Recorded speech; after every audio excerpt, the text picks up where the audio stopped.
Hello everyone and welcome to our third episode of the Sports Bandits. This week we will be covering the second week of college football. I'm Brian and here's my partner Austin to talk about our first topic for the day.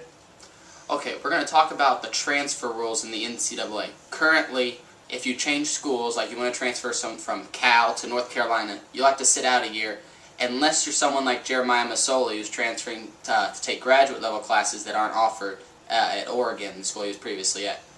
And Brian, why do you think the rule is good the way it is?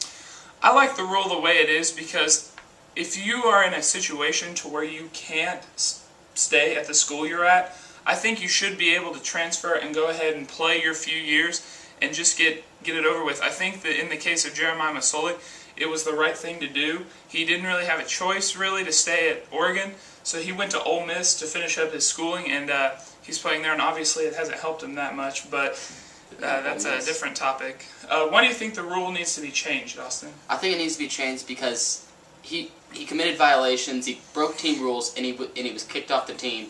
And so now he didn't go to Ole Miss to take graduate level classes. If he was going to take classes, he would not be on the football team. He changed solely so that he could play football. And I think because of that, he should have to sit out. He should have to sit out a year. But there are other situations when I don't think players should have to sit out a year. They got it right with USC. They were going to be banned from bowls for 2 years, and they allowed players to transfer if they wanted to. So some did, some didn't. And other players like Ryan Mallett, he was at Michigan back when Lloyd Carr was coach, and then when he left and they brought Rich Rodriguez in, he didn't fit into the system. He wouldn't have got to play. There was no possibility of him playing at Michigan under the Rich Rodriguez regime.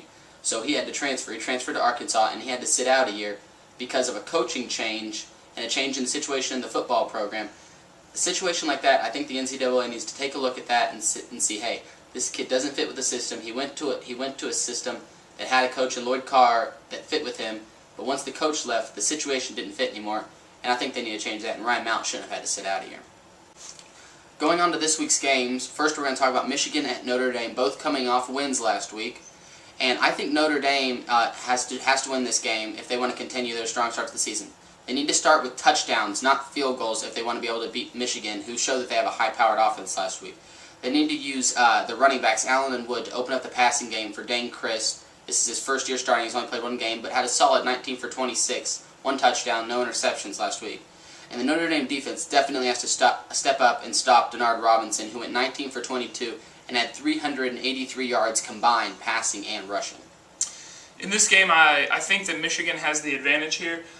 Rich Rodriguez is finally starting to get some of his own recruits in and playing positions, and I really think that Michigan has a lot of talent this year and that they are going to surprise some people, and Rich Rodriguez will make it to his first bowl game.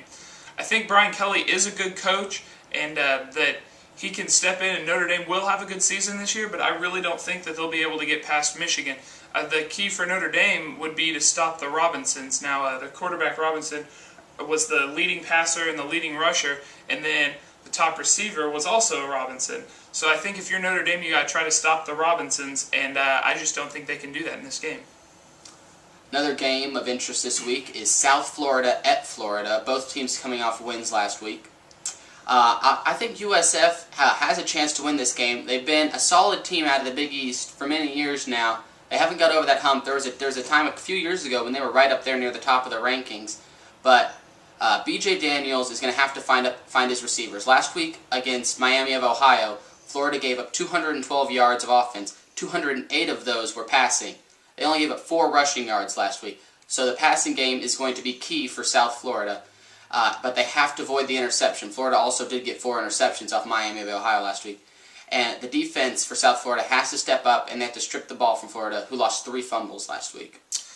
In this game, I really think Florida has a substantial advantage. They just have much more talent than USF, and I just really think that last week might serve as a wake-up call for Florida and to realize what they needed to work on this week, and I think that their secondary will be able to step up and play a lot better, and then their run defense was just phenomenal last week. And granted, they were playing an inferior opponent, but still, just the defense was very suffocating right in the trenches. I really think Florida will step up in this game, and then their secondary will be able to shut down USF's passing game, but look for it to be a little bit closer than people might think. Okay. Sticking with our theme of teams from the state of Florida, Florida State comes to Norman this weekend to take on Oklahoma, who survived a scare last week against Utah State. The key for the Seminoles this weekend is going to be stopping DeMarco Murray. He was explosive last weekend against Utah State, and if he has another game like that, it won't even be close. If they find a way to stop DeMarco Murray and they force Landry Jones to throw the ball, yeah, they can make a real good game out of it. They need to try to blitz Landry from his blind side, which was underprotected on Saturday. And for the offense for Florida State, they need to have their quarterback Christian Ponder find all his receivers. Last weekend, they had 5 different receivers that had multiple catches, 3 of them getting 50 yards, while Oklahoma gave up over 340 yards on a passing offense. Last week, Florida State killed Samford, and Oklahoma had more than enough trouble putting away Utah State at home. I really don't think that's a whole lot to talk about for this coming week. This is a whole new game, a whole new week, and I really think that Florida State has a good team, and they deserve to be ranked where they are, maybe even higher. Oklahoma also has a good team, and I really think that, again, last week served as a wake-up call for Oklahoma, and some of the coaches have been saying that Landry Jones didn't look like he has all summer and all fall so far. So I really look for Landry Jones to step up and play a lot better in this game. And I think that DeMarco Murray will have another good game. I mean, he's one of your Heisman candidates, kind of a dark horse in that race. But he ran for over 200 yards against Utah State, which was a huge factor in that game where Oklahoma's passing offense was just very weak. And I think that Landry Jones is going to be able to step up this week and play like people think that he was going to play this year. And I think that Oklahoma will win this game at home in front of one of the great crowds in the country. You know, that Oklahoma has the longest home winning streak, and I really think that Oklahoma will be able to push past Florida State this weekend. Consider this stat for a second. Last weekend, Utah State had 72 plays on offense. On 12 of those plays, they got over 340 yards. On the other 60 plays, they weren't even able to put up 100 yards of offense. Their offense was explosive. They got most of their yards on the big plays. That's stats courtesy of the Oklahoma Daily. If they can get those big plays, just like Utah State did, that's going to be one of their keys to winning, I think. Yep. Moving on to another featured game. There's a lot of big games this weekend. Ohio State hosts Miami in a rematch of the BCS title game from back in 2003. For Ohio State, they're going to have to rely on their quarterback, Terrell Pryor. Last weekend, he had 247 yards and 3 touchdowns against Marshall. He's obviously their best player on offense. He's a Heisman candidate, and he's going to be the key to their offensive success. For their defense, they need to force turnovers. They got 3 last weekend against Marshall. Granted, it's Marshall, but if they can force some more turnovers against Miami and Ja'Cory Harris, they'll put up a real good shot at winning. I think Miami is one of the biggest underrated teams in the country right now, and I think Ohio State is one of the most overrated teams in the country right now. I look for this game to be an incredibly good game.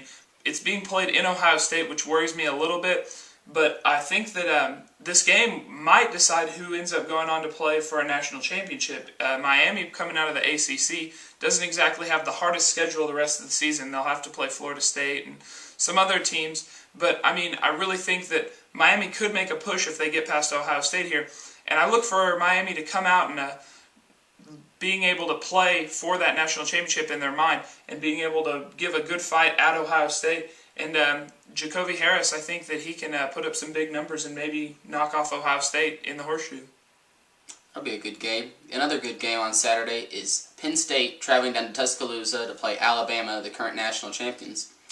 For Penn State, their staple has always been defense, and that's going to be a key again. They're going to have to put up a solid rushing defense against the Bama backs. We don't know if Mark Ingram's going to play, but even if he isn't, Trent Richardson and Eddie Lacy rushed for 4 touchdowns last Saturday, and they are more than capable of backing up if Ingram's out. Freshman quarterback for Penn State, Robert Bolden, this is only going to be his second game, and you're throwing him to the fans in Tuscaloosa. That's no easy task. He cannot play like a freshman. He doesn't need to step up and win the game. He doesn't have to throw for 300 yards and 3 touchdowns, but he cannot lose the game. He has to hold on to the ball. He has to make good decisions. He can't turn it over, or else Alabama will win this game by a lot. The big question right now is, will Mark Ingram play in this game? I don't think it really matters as much. It would definitely help if he played for Alabama, but I really think that Richardson, he stepped up last year. He was kind of the second back, and he played amazing last year. I think that if he was the feature back in this game, he could do equally as well, and I think that the backs are really going to be trouble for Penn State, whether Ingram plays or not, and I don't think they'll be able to stop them. Another factor that really plays into Bama's hands is the quarterback, McElroy, and I really think he hasn't lost a game as a starting quarterback since the game was invented. So I really think that he'll be able to step up and lead his troops, and they're playing at home, and I really just don't think that that all the formulas are right for Penn State to be able to knock off Alabama in this game. Okay. Going on to our picks for these games, we'll start back with Notre Dame and Michigan. I think this is going to be a really tough contest. Both teams are going to compete hard, but I think in the end, home field's going to win out. Notre Dame's going to take it 28-24. Again, I think that Michigan just has a little bit better talent than Notre Dame. I think it'll be an incredibly close game. This will actually be one of the best games of the weekend, I think, just in sheer matchup talent. And I think that Michigan will be able to pull this one out in the end and go on and move on to 2-0. Moving on to Florida versus South Florida. I think South Florida is in a better position right now than ever to knock off Florida and have a big upset. But I don't think it's going to happen this weekend. I think Florida has been woken up by their scare last week against Miami of Ohio. I think Florida will win 35-24. I think that Florida just is going to be too powerful for USF in this game, and I just don't really think there's much hope for USF, and I really think that Florida will easily push past them in this game. Moving on to Florida State at Oklahoma. Granted, you know we have a little bias on this, so take it with a grain of salt. I think Oklahoma will find a way to win this game 28-23.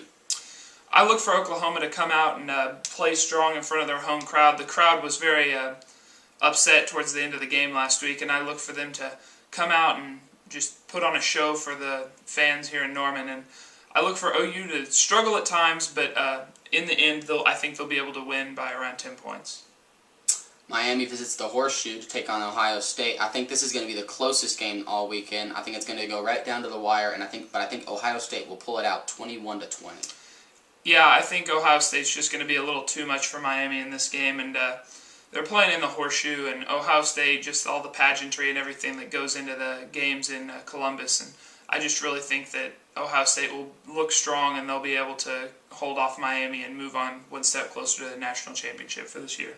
Brian, what do you think about Penn State and Alabama? Penn State, Alabama, again, Alabama's playing at home. They've got all the experience, the strong backs, and I really don't think that it's just the right time for Penn State to be able to knock them off here, and I really look for Bama to take this game. It seems like everything is lined up for Alabama. Being at home, they got solid rushing, whether Ingram is in or out. McElroy is a good quarterback, not a great quarterback. It seems like Alabama has all the advantages here, but I think Penn State, even though they're under a freshman quarterback, I think their defense is going to step it up. They're going to score some points on defense, and they're going to find a way to upset Alabama 27-24. Well, thank you for watching our show again this week.